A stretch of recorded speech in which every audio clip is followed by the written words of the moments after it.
depuis que je suis né. J'ai lu des livres. J'ai consulté même des experts militaires. Ces gens, ce sont des génies. Ils sont d'une créativité. Si c'était à l'époque où Dieu créait le monde, ces gens, ils allaient aussi créer leur monde. Mais la situation que nous sommes en train de vivre aujourd'hui, la situation que la population congolaise est en train de traverser aujourd'hui, les misères que nos frères là de l'Est, de Walikali, Kanyabayonga, Rutshuru et ainsi qu'on sort, sont en train de traverser aujourd'hui. Mais c'est une cause lointaine. Ça a été créé par le cas de Vuvu. Il dit ici, c'est mon camp qui a créé la guerre. C'est mon camp qui a réussi les M23 pendant 14 mois. Les responsabilités, c'est ça. Mesdames, Messieurs, préparez-vous à plonger dans un débat contradictoire explosif entre Merlin Vuvu et Messier Jérusalem. Je commence d'abord à présenter les deux personnes. Merlin Vuvu, c'est un analyste politique proche de l'opposition, tandis que Messier Jérusalem, c'est un membre du parti présidentiel, donc de l'UDPS. Et tout commence par l'intervention de Messier Jérusalem, qui s'est dit fier de la diplomatie agissante du président de la République. Là, on comprend qu'il cherche à défendre le chef de l'État. Bon, c'est normal, parce qu'il est membre du parti présidentiel. C'est normal. Mais aujourd'hui, je suis là devant la population congolaise, et même ceux qui ne sont même pas congolais, mais suivent quand même cette émission, c'est une fierté pour moi. Mais à tout seigneur, tout honneur, je salue la diplomatie intelligente, active et gagnante de son Excellence Félix Antoine Tshisekedi Tshilombo. Et cette victoire est dédiée d'abord à Dieu Tout-Puissant, à Dieu Créateur, à qui il avait confié cette nation congolaise. Et cette victoire aussi est dédiée à la population congolaise qui était active et derrière son chef, derrière son Excellence Félix Antoine Tshisekedi Tshilombo, quel que soit le très mauvais moment que le pays est en train de traverser. Mais son intervention me fait penser à une stratégie classique. Il fait appel à l'émotion pour légitimer ses propos et de minimiser les échecs du gouvernement. Face à cette intervention de M. Jérusalem, Merlin Vuvu n'est pas du tout content. Il s'est fait porte-parole de la souffrance des Congolais en dénonçant l'insécurité, la violence, l'insécurité alimentaire et l'inaction du gouvernement en place. Merci cher Guélo, je salue mon débatteur, je salue tous les Congolais de partout qu'ils sont, d'ici et à l'étranger, mais je salue particulièrement les Congolais de Kiwanja, de Massissi, de Rutshuru, de Goma, de Bukavu, qui se retrouvent dans une situation inconfortable à cause de l'irresponsabilité au sommet de l'État. Je salue tous les Congolais qui vivent sous l'insécurité alimentaire aiguë à cause du manque d'une vision claire et bien définie du secteur du développement. Je salue tous les Congolais qui aujourd'hui sont des diplômés par la gratuité, mais qui ne savent pas écrire parce que nous sommes dirigés par des gens qui n'ont pas le sens de la formation. Je salue tous les jeunes Koulouna qui ont décidé de tuer sans centre de formation. Je salue aussi toutes les mamans violées parce que les irresponsables ont voulu que ça soit ainsi. Mais lorsqu'on analyse son discours, on se rend compte que c'est puissant et émouvant, visant à toucher le cœur de téléspectateurs. Car il accuse le gouvernement d'abandonner, soit de laisser la population dans une situation désastreuse. Pour se défendre, M. Jérusalem affirme que le problème du Congo ne date pas d'aujourd'hui. Donc ce n'est pas un problème nouveau. En particulier, la guerre, c'est une situation qui date de très longtemps, qui tire ses racines vers les années 1990. Oui, M. Guélor, ça m'a fait mal d'écouter dans la bouche de mon frère, mon co-débatteur, vous parler de l'irresponsabilité du gouvernement. Ça me fait bien.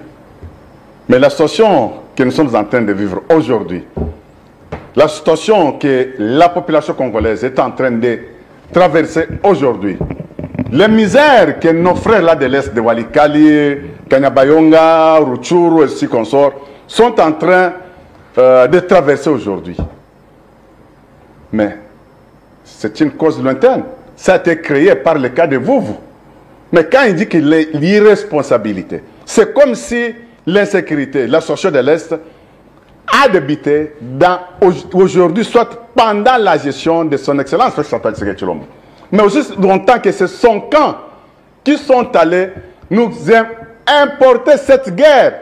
Cette guerre, cette insécurité n'est pas congolaise, mais c'est l'AFDEL. L'AFDEL, quand on voit perdre et consort, c'est le camp de vous. Mais quand il parle de tout ce qui se passe aujourd'hui à l'Est, mais c'est depuis 1997, 2001, quand le sénateur Ravi a accédé au pouvoir, c'est là où il y a eu il a contracté des accords. Mixage, brassage, intégration, arrivé là où on est aujourd'hui. Et c'est toujours l'armée rwandaise qui se transforme en caméléon, qui était l'AFDEL et RCDC consort, qui est en train d'endeuiller la population congolaise à l'Est. En particulier, mais en général de Congolais. Mais nous sommes là pour dénoncer, plus question encore, de faire couler le sang des Congolais. Plus de 18 millions de Congolais qui sont déjà tombés. Trop c'est trop. Tout doit s'arrêter. Plus question de la guerre à l'Est. Plus question de vols à ciel ouvert, facilité par l'AFDEL et ses complices. Plus question de tueries, de génocides, de viols. Lorsque j'analyse son discours, je me rends compte qu'il fait appel à une défense historique. Mais la réalité est que cela ne résout pas le problème et que sa déclaration semble être déconnectée des réalités urgentes du pays. Et face à cette attaque, Merlin Vovo revient à la charge avec une attaque personnelle basée sur la compétence. La partie Est. Cher Guélor, merci. Il ne faut pas tomber dans les erreurs du gouvernement en faisant de mauvais casting. Il faut quand même choisir des gens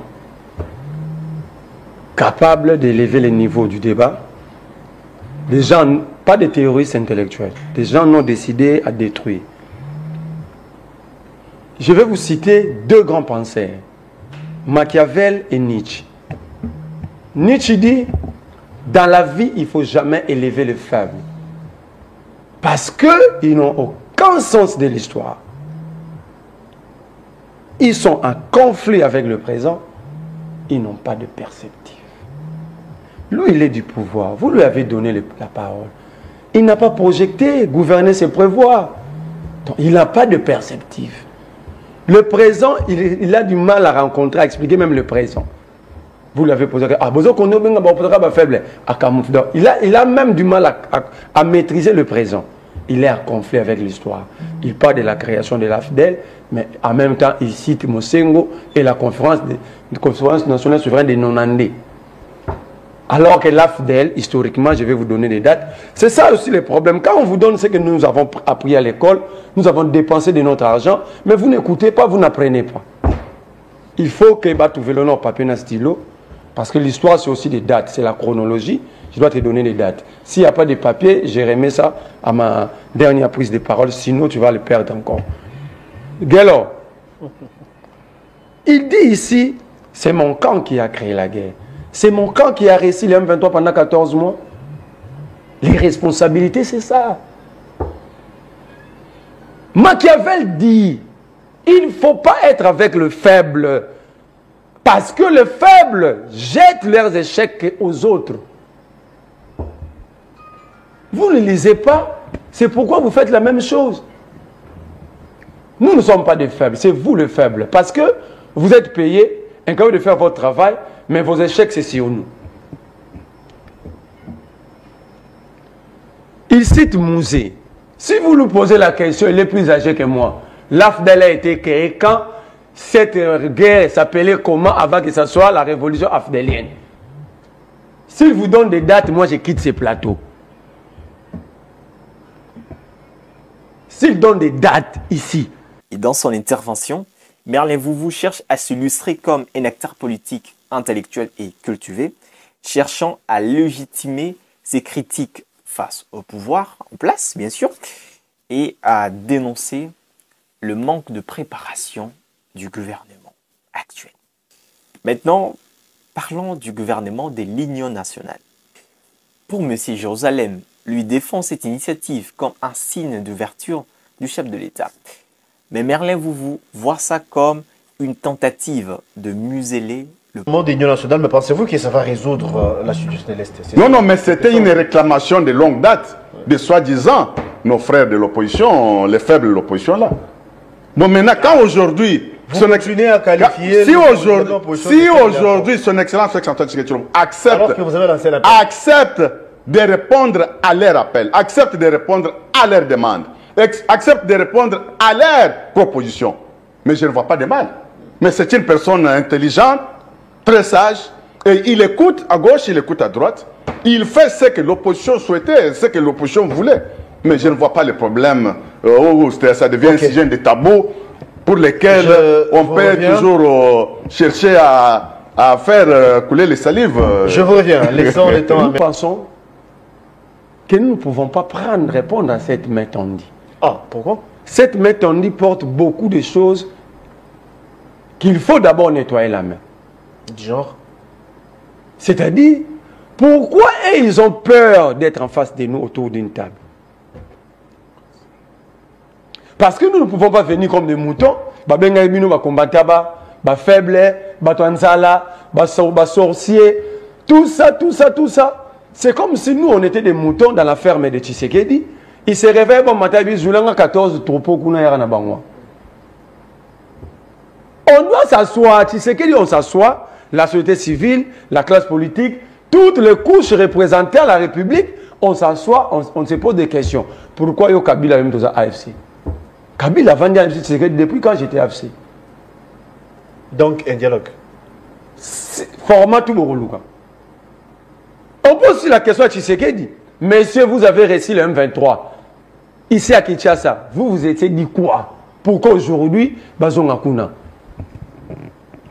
Tshisekedi sachant et a peur d'affronter la réalité, il préfère nous amener dans un schéma gouvernement d'union nationale. Parce que Tshisekedi sait, il y a des politiciens qui vont se précipiter. Et derrière ça, il va camoufler l'idée de se dire de vérité. Vous avez bien dit que ça dure longtemps. Mais comment mettre fin? Vous êtes au pouvoir. Comment mettre fin? Le gouvernement se transforme en philanthrope. Le gouvernement fait un don à l'armée. Mais pour cette première partie du débat, on note que cela se termine sur une note tendue. Chacun a exposé ses arguments, mais aucune solution concrète n'émerge. Et la guerre des discours continue. Mesdames, Messieurs, nous allons voir la deuxième partie demain. Et on va voir qui, entre ces deux intervenants, va plus convaincre l'opinion publique. C'est la fin de cette vidéo. Merci à vous d'avoir regardé. Abonnez-vous pour plus de vidéos intéressantes. Ce PTMs, toujours là pour vous servir. Ça, c'était la première partie. Et demain, on revient encore plus fort avec la deuxième partie. C'est PTMs.